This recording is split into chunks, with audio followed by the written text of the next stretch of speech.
ହଏ ଟୁନାଉ ହଏ ପୁଅ ଆଉ କେତେ ସମୟ ଲାଗିବ ଭାଇ ଆଉ ଅଳ୍ପ କାମ ରହିଲା ଅଳ୍ପ କାମ ସରିବ ତ ଟୁନାଉ ଯାହାକୁ 5 ଖଣ୍ଡ ମଉଜରେ ତମ ଭଳିଆ ଗାଡି ଠିକ ଟେ କେହି କରିପାରିବେନି ରିପାରିଂ ପିଲାଟା ଖରାପରେ ଆସିଲି ଖରା ଦିନଟା ଆଗରୁ ପାଣି ପକାନ୍ତୁ ନାଇଁ ଆଜ୍ଞା ପାଣି କାଇଁ ମୁଁ କହୁଛି ତମେ ଘରେ ପିଇକାଇବ ନା ଆଉ ଏଠି କଣ ପାଣି ପିଇଛ ମୁଁ ଘରେ ପାଣି ପିଇକି ଆସିବି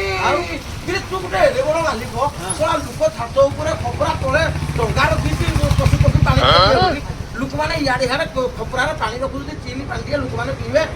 ରାତିରେ ଟିକେ ପିଇବ ତୁ ଶଳା ଏତେ ପଇସା ଇନକମ କରୁଛୁ ତୁ ପାଣି ଟିକେ ରଖିପାରୁନୁ ଲୋକ କୋଉଠି ଘରେ ପିଇବ ହଁ ଆଜ୍ଞା ମୋର ଭୁଲ ହେଇଯାଇଛି କାନ ଧରୁଛି ମତେ କାଲିଠୁ ପୁରା ଆକ୍ୱାଗାର୍ଡ ପାଣି ଆଣି ସବୁ ଲୋକମାନଙ୍କୁ ପାଇବି ତୁ ଧର୍ମ ହବ ଧର୍ମ ହବ ଗୋଟେ ଜିନିଷଟା ତୁ ବୁଝୁନୁ ପାଣି ମୁଣ୍ଡେ ରଖୁଛୁ ନା ଗୋଟେ ପଇସାଟା ବଡ କଥା ନୁହଁ ପାଣିଟା ଦେଲେ 5 ଜଣ ରାତିରେ ପିଇବେ 5 ଲୋକ ଟିକେ ଯାଉଛ ତମର ଶାନ୍ତି ହବ ପାଣିଟା ନାହିଁ ତମେ କହୁଛ ଜଳଦାନ ମହାପୁଣ୍ୟ ହଁ ଜଳଦାନ ରକ୍ତଦାନ ଯେତେ ଜଳୀୟ ଜିନିଷ ଯଦି ମାଲ ଟିକେ ବି ଯାଉ ପୁଣ୍ୟ